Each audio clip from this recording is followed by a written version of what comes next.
குழந்தைகளுடைய வளர்ச்சியில நீங்க ஒரு முக்கிய பங்கு வகிக்க போறீங்க. அவங்களுடைய படிப்புல ஒரு முக்கிய பங்கு, அவங்களுடைய திருமணத்துல ஒரு முக்கிய பங்கு, அடுத்து பாத்தீங்கன்னா அவங்களுடைய வளர்ச்சியில ஒரு முக்கிய பங்கு, இப்படி அவங்களுக்காகவே இந்த 1.5 வருடங்கள் கழியக்கூடிய ஒரு ஆண்டாக தான் இந்த கேது பயிற்சி இருக்க போகுது.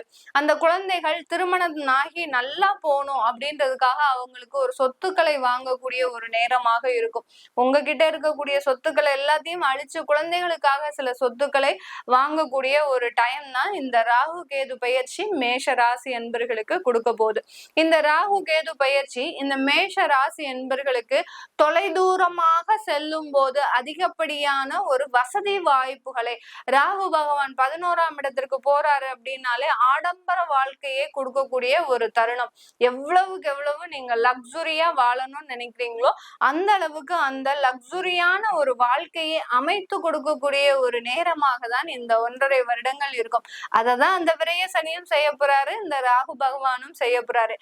பணத்தை எல்லாத்தையுமே நீங்க தண்ணியா செலவு பண்ணக்கூடிய ஒரு தருணம். வாழ்ந்தா இப்படி வாழ்ந்துடணும் அப்படின்ற மாதிரியாக இப்ப நம்ம வாழ போறோம், அதுக்கடுத்து நாளைக்கு எப்படி இருக்க போறோமோ அப்படின்னு இந்த மேஷ ராசி என்பர்கள் திடீர்னு இந்த மாதிரியாக எல்லாம் நினைக்கக்கூடிய ஒரு நேரமாக தான் இருக்க போது. இந்த மேஷ ராசி என்பர்களுக்கு இந்த காலகட்டத்துல நிறைய ஒரு வளர்ச்சிகள், பதவி ப்ரமோஷன்ஸ், அடுத்து பாத்தீங்கன்னா வெளிநாட்டுல நீங்க சிறந்த ஒரு தொழிலை அமைக்கக்கூடிய ஒரு நேரம்,